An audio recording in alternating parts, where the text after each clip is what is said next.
এ কি চারু, তুই কেন হাত বাড়িয়েছিস? তুইও কি এসবের সঙ্গে যুক্ত নাকি?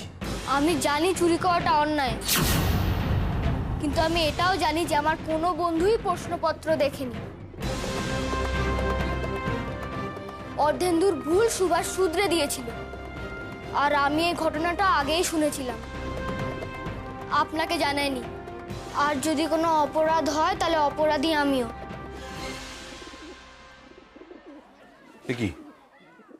কি ব্যাপার? কি এমন অপরাধ করেছে ওরা যে স্কুল শুরুর আগে এরকম হাত পেতে দাঁড়াতে হলো? কি হয়েছে?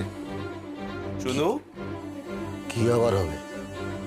যা হবার তাই হয়েছে।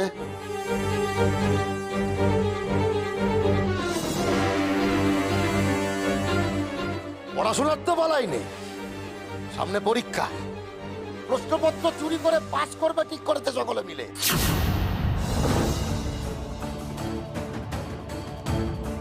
এখন ধরা পড়ে সততার পরকাষ্ঠা দেখাচ্ছে। সে কি প্রশ্নপত্র চুরি? এসব কি শুনছি আমি? এসবের অর্থ কি? এটা বাংলা মাস্টার মশাইয়ের সন্দেহ মাত্র। আমরা কেউ সেই প্রশ্ন দেখিনি। হ্যাঁ মাস্টার মশাই, আমরা কেউ সেই প্রশ্নপত্র দেখিনি। কার কাজ এটা? কার মাথায় এসেছে?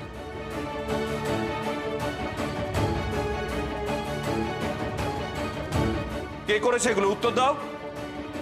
কি হলো, চুপ করে আছো কেন? আমি বাবার থেকে প্রশ্ন চুরি করে সুভাষকে দিতে গেছিলাম, যাতে সুভাষ পাস করে।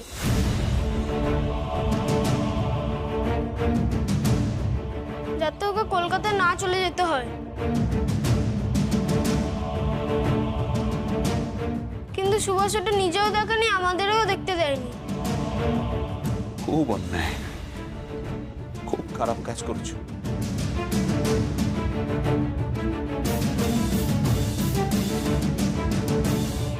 এতটা নিচে নামলে তোমরা, এতটা নিচে। শুভেন্দুবাবু যদি এর কোন রকম শাস্তি দেন, আমি কিচ্ছু বলতে পারবো না, কিচ্ছু না। এতদিন ধরে তোমাদের এই শিক্ষা দিলাম। শুভেন্দুবাবু, আপনার যদি সন্দেহ হয়ে থাকে, আপনি প্রশ্নপত্র বদলে ফেলুন। বদলাবো তো, অবশ্যই বদলাবো। আমার ছেলে অর্ধেন্দু এই স্কুলে পড়া সত্ত্বেও আমি কোনোদিন তাকে প্রশ্ন বলে দিয়ে সাহায্য করেছি? করিনি। তবে এই প্রশ্ন চুরির অপরাধের উত্তর আমি বেদ দিয়ে দেব না, পরীক্ষার হলে দেব।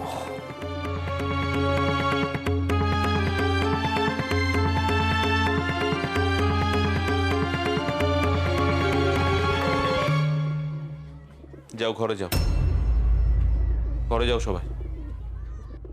কখনো এরকম কাজের কথা আর ভাববে না। শোনো, অসৎ উপায়ে কেউ কখনো বড় হতে পারে না, কিছুতেই না। সুভাষ এই কথাই বারবার বলেছিল, আমরা শুনিনি। অন্যায় করেছো, খুব অন্যায় করেছো। শুভেন্দুবাবু হয়তো এই অপরাধের শাস্তি হিসাবে আরো কঠিন প্রশ্ন তৈরি করবেন। তোমাদের আরো অনেক বেশি করে পড়াশোনা করতে হবে। যাও যাও, যে যার ক্লাসে যাও, আমি এক্ষুনি ক্লাস নিতে আসবো। যাও।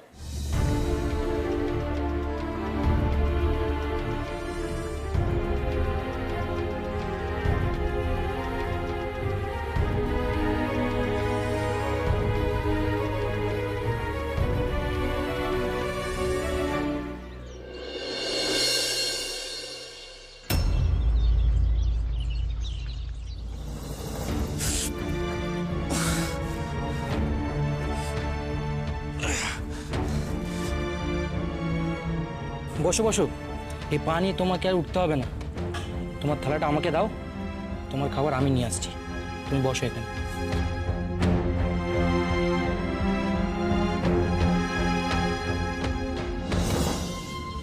দাদা, আজকে বিপিনদা হাবু মিত্রকে নিয়ে আসছেন, দেখা করার জায়গায় হাজির থেকো।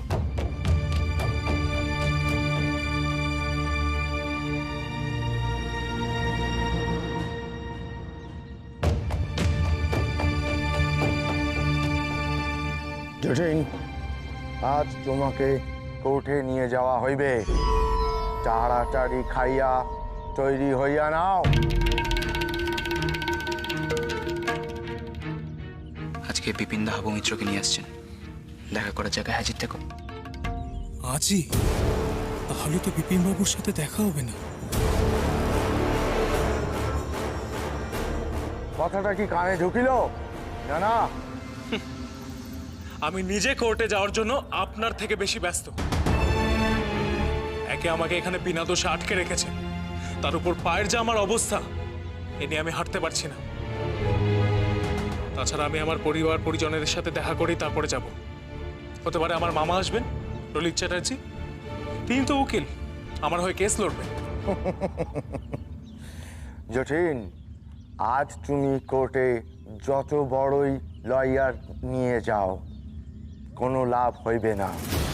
আজ তোমাকে কেউই বাঁচাইতে পারিবে না। কিসের ভিত্তিতে আপনি এই কথা বলছেন? হ্যাঁ, কি প্রমাণ আছে আপনাদের কাছে? সেটা তুমি কোর্টে গেলেই বুঝতে পারিবে।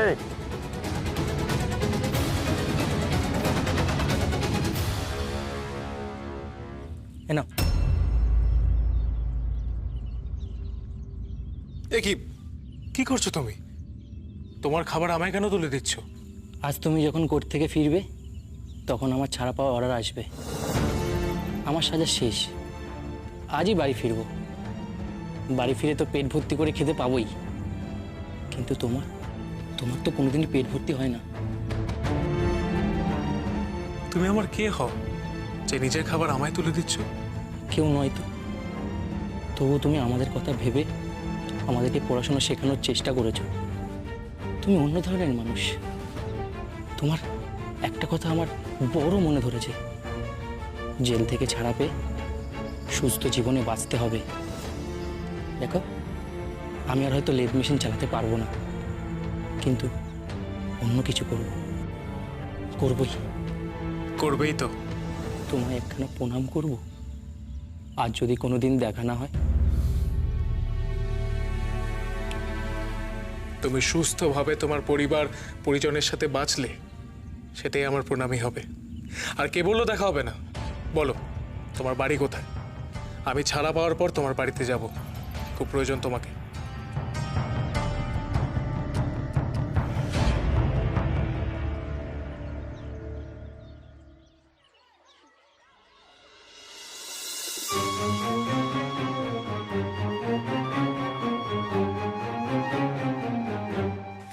দেখলে তো গোপাল নন্দ, আমার জন্য তোমাদের বিপদ বাড়লো। এবার প্রশ্নপত্র আরো কঠিন হবে। আমরা তো পাশই করতে পারবো না সুভাষ। আসলে কাজটা প্রথম থেকেই ঠিক হয়।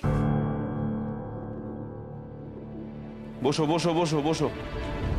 দেখো, এভাবে নিজেদের মধ্যে কথা বলে সময় নষ্ট করো না। সামনে পরীক্ষা, মন দিয়ে পড়াশোনা না করলে কিন্তু খুব খারাপ ফল হবে বলে দিলাম। খাতা কলম বের করো সবাই। আজকে আমি এসে লিখতে দেব। আজকের বিষয় মাদার, মা। বোর্ডের দিকে তাকাও। ESS।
সুভাষ,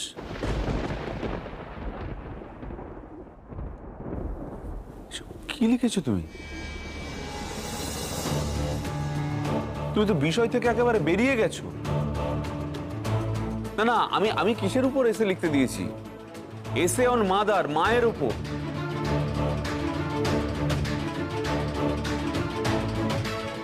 আর তুমি কি লিখেছো এগুলো? গোপাল নন্দ পুরোটাই ভুল লিখেছে, কিন্তু তার সত্ত্বেও আমি ওদের 10-এ 2 হলেও দিতে পারবো। তোমাকে তো আমি শূন্য ছাড়া কিছুই দিতে পারবো না। হ্যাঁ না না, তোমার কি লেখাপড়াতে একেবারেই মন নেই? আমি তো এসে লিখতে দিয়েছি মাকে নিয়ে, মা সম্পর্কে। মা মানে তো জন্মদাত্রী মা, আর তুমি লিখেছো কিনা দেশ মাতা।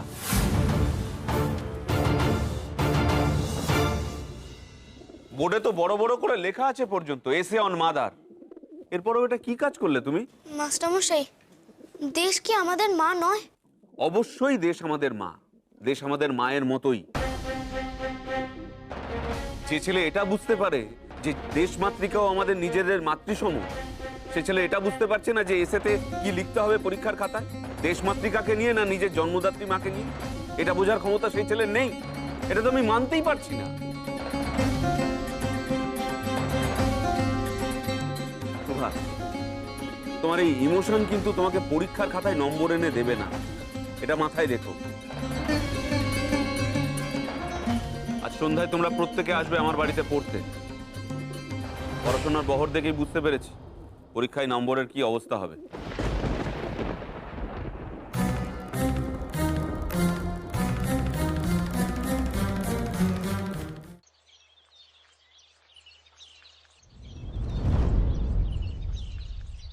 সব বই খাতাই তো স্কুলে নিয়ে গেছে। এসব বইপত্র ঘেঁটে কি আপনি কোনো প্রমাণ পাবেন যে সুবি ঠিক করে পড়াশুনো করছে কিনা বা ওর মনে কি চলছে? আমি জানি ওর ওর মনে মনে অন্য কিছু চিন্তা, কিন্তু এসব ঘেঁটে আপনি কিছু পাবেন না।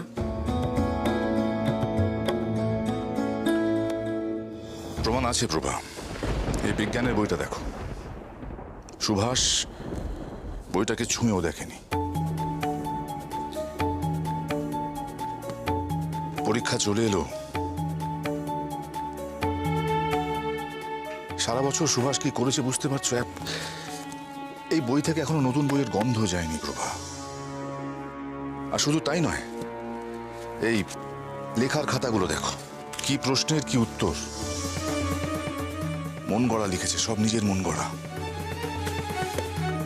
পাশ করতে পারবে না সুভাষ এবছর। নতুন স্কুল এবছর ভর্তি হলো, আর এবছরই যদি এমন ফলাফল হয়, অপমানের শেষ থাকবে না প্রভা। আমি মানছি আপনার কথা, একটা বছর ভালো করে পড়াশুনো না করলে সুবির পরীক্ষার ফল খারাপ হবে, আমাদের বাড়ির অপমান হবে। কিন্তু আমাদের তো সুবির কথাটাও ভাবা উচিত। ও কোন পথে যাচ্ছে, ওকে আটকানো দরকার।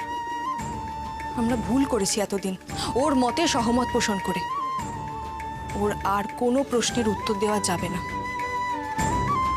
কিন্তু প্রভা, সুভাষ যে প্রশ্নগুলো করে, যে যুক্তিগুলো রাখে, সেগুলো তো আমি মিথ্যে বলতে পারি না। সুভাষের ভাবনাকে তো আমি অন্যায় বলতে পারি না। ও তো মানুষের জন্য চিন্তা করে, মানুষের সেবা করতে চায়, করে। আমি এতে রাশ টানবো কি করে?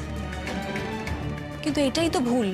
দেশের মানুষের সেবা করা, তাদের পাশে দাঁড়ানোকেই তো সুভাষ দেশ সেবা বলে মনে করছে। ও মনে করছে ওর সেবায় একদিন মানুষ মাথা তুলে দাঁড়াবে আর দেশ স্বাধীন হবে। আমাদের এই ভাবনাটায় রাশ টানা দরকার। প্রয়োজন হলে ওকে ঘরের মধ্যে আটকে রেখে দেবো। সুভাষকে ঘরে আটকে রাখবে প্রভা? থাকবেও। কাউকে জোর করে ঘরে আটকে রাখা যায়, তার হাত পা বেঁধে রাখা যায়। মনটাকে আটকাবে কি করে? চিন্তা আটকাবে কি করে? প্রভা, সুভাষ একেবারে অন্যরকম হয়ে গেছে।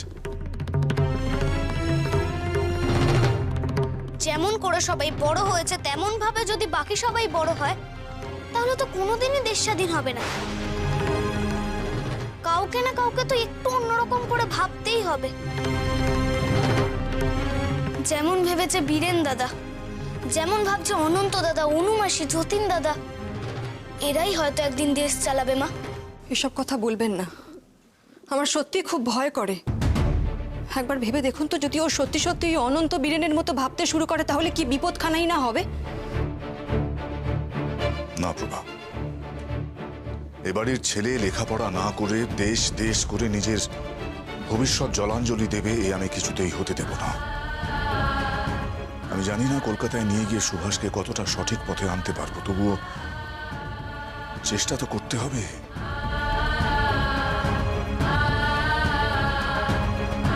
কলকাতায় যাওয়ার জন্য তৈরি থেকো।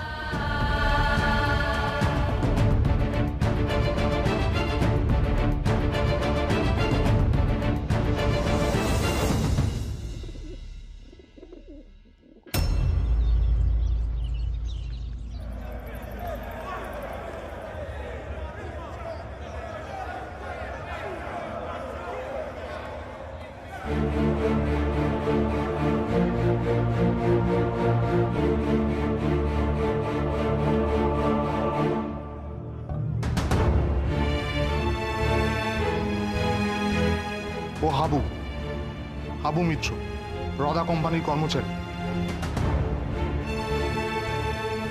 কোম্পানি জানে ও ওদের বিশ্বস্ত, কিন্তু আমরা জানি হাবু কি। নমস্কার, বাঘা যতীন তো? বিপিনদা আমায় সব কথা বলেছেন। দেখুন, আপনি যা চাইছেন তার একটা সুযোগ আমার কাছে আছে, কিন্তু সেটা কাজে লাগানো দু একজনের কাজ নয়।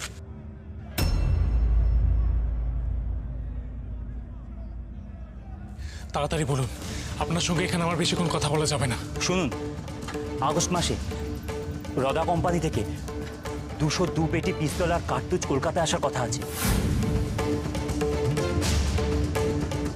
যা আমি 26শে আগস্ট কাস্টমস থেকে ছাড়িয়ে লালবাজার নিয়ে যাব 10টা গরুর গাড়ি করে।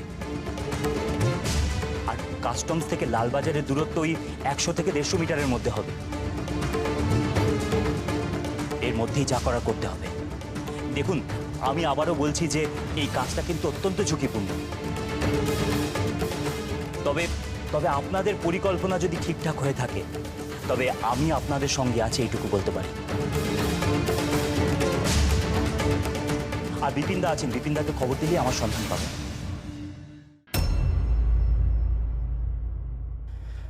বিপিনদা, 24শে আগস্ট আপনি সব সিদ্ধান্ত পাকা করে আমাকে জানাবেন। আমি আসি। কি করবে যতীন? লালবাজার থেকে কাস্টমস হাউসের দূরত্ব কিন্তু খুব কম। এর মধ্যে আমরা কাজ সারতে পারবো তো? দেখো, অস্ত্র লুণ্ঠন কিন্তু সোজা কথা নয়। একটু এদিক ওদিক হয়ে গেলে কিন্তু সর্বনাশ হয়ে যাবে। তার আগেও বড় ভাবনা হচ্ছে আমি জেল থেকে তার আগে বেরোতে পারবো কিনা। দূরত্ব যাই হোক না কেন, এই সুযোগটা জীবনের বিনিময়ে হলেও আমাদের কাজে লাগাতেই হবে। অস্ত্র না পেলে আমরা লড়তে পারবো না বিপিন বাবু। এই যে অত্যাচার দেখছেন, কি করে রুখবো এসব অস্ত্র ছাড়া? আমি সব বুঝতে পারছি যতীন, কিন্তু এই মুহূর্তে তোমার জেল থেকে ছাড়া পাওয়ার আশা কতখানি? সেটা আমিও ঠিক বুঝতে পারছি না। ওরা অমানবিক অত্যাচার করেছে, কিন্তু আমার থেকে কিচ্ছু জানতে পারিনি।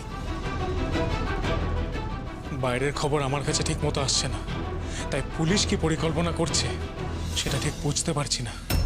সত্যি সত্যি তুমি বাঘা যতীন, না হলে এই পা পোড়া নিয়ে এত অত্যাচার সহ্য করেও তুমি লড়াই চালিয়ে যাচ্ছ। যে যন্ত্রণা দেখা যাচ্ছে না সেটা যে আরো অনেক বেশি বিপিন বাবু। পরাধীন দেশের যন্ত্রণা কবে যে মুক্তি কে জানে। আমরা হাল ছাড়বো না যতীন, মরে যাব তবু লড়াই থামাবো না।